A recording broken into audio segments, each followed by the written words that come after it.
but when the world's a donut, you're there, man. You're in Tokyo, New York. Well, I Take a think- bit of a shuttle bus, man. Well, I think it's very cybernetic-ish right now, the world. Man, that's the problem, man. It's not a donut, man. And don't give me your sprinkles, man. Chocolate icing, man. I don't think you should shoot down that idea.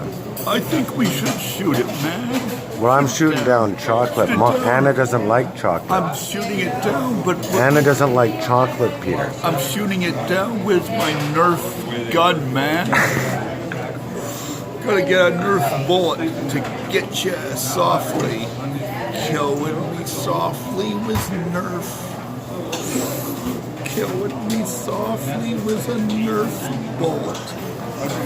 So I met Peter in 2015, and then we didn't see each other until this week, years later. But he was in Victoria when I was in Victoria in 2017, and I was looking for him, but I didn't find him. And I just gave a bit of anti-drug propaganda with Mushhead. Well, marijuana's a medicine, Peter. You know, don't get stuck Yeah, I in the was 60s. just so man. the viewers will know I'm So you- anti-drug. I have not partaken. Okay, of so course, I'd like to. aspirin's bad. I'm just making the viewer, if you post this, a bit We're more- recording. We're A bit recording. more was the facts. I was doing your typical dope head.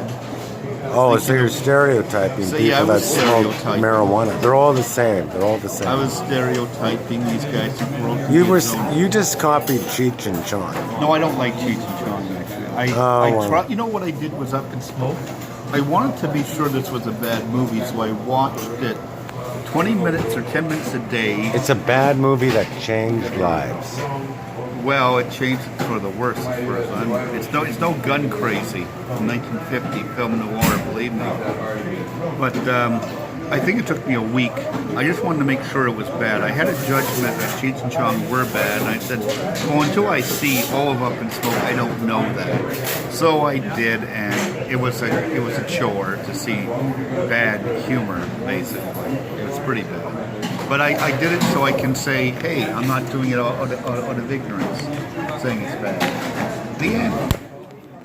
There, you got something of it. Don't show it to me. Well, I'm recording you. I thought you already did record. It's still recording. I'm just putting it on automatic. Well, can we sort of end it? Make this the rough cut to end all the rough cuts. Anyway, this is sort of like a trailer. Oh yeah. Originally, do you know that originally movie previews in the movie theater were done after the film and not prior to it? That's No, why I it's called didn't. a trailer. Like, yeah, a trailer is a car. You're driving a car and you have a trailer. I guess they meant it with trains too, but I think mainly for cars. But originally, you would go to a movie, and right when the movie ended, they would give you a preview, like maybe 4 of them. And then they found out that it was a lot better to do the previews before the movie as opposed to after it. That people were more attentive to seeing it, and where people would just leave the movie theater. So actually, the term trailer kept, because that was when they showed them after the film. Okay. But then I think by the 1940s or mid-40s they started doing it prior to that. Also, popcorn wasn't sold until after World War II in movie theaters, because that's where you bought war bonds, actually. Oh, okay. And they had a little. In fact, if you see a movie from after Pearl Harbor, if you see a movie from 42, 43, 44, and 45, even though the war ended by mid-45, you'll actually see at the end of the movie at times, not all the times, it'll say, you can be sure to buy war bonds in this movie theater. So what they had a bit of a thing, you know, where you have the concession. Actually, got to go to, well, we don't have the older theaters, but if any of you remember the older ones, it was a bit not quite what they got now for it. And that was originally where you would buy the war bonds. And then after the war, they said, are we going to do away with this little counter? And it happened all at once. They just were going to sell popcorn and stuff. And actually, it was probably a movie studio choice, because up to 1948, not all movie theaters were owned by the movie studios, but a lot of them were. That's why you'll see a movie theater called the Columbia, called the Paramount, to this very day, because that's a holdover.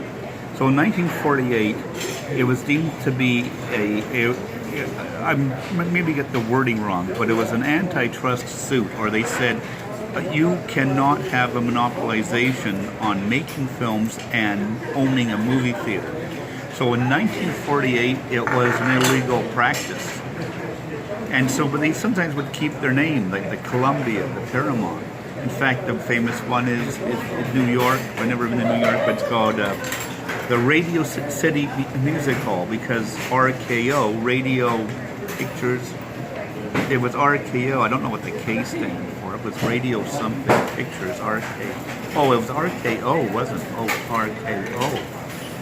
And that's a holdover from when they owned the movie theater. So they probably made a choice. The movie studio said they want to just sell popcorn and other things. The popcorn became the thing that still, we say, oh, it was always popcorn. No, it was actually after World War II.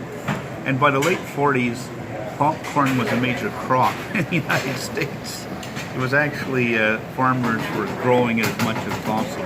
But it's funny because it's almost at the TV era that popcorn gets the cliche, oh, you go to eat popcorn in the movie theater. It's sort of, there was a bit, maybe 5 or so years. Well, TV, some people didn't get it until the late 50s. Isolated communities, even by the early 60s, some of them did not have TV. But 1955 was the approximate level where a lot You're going to be famous, Peter. You're going to be famous. Well, I don't know about that one yet. I got to upload this.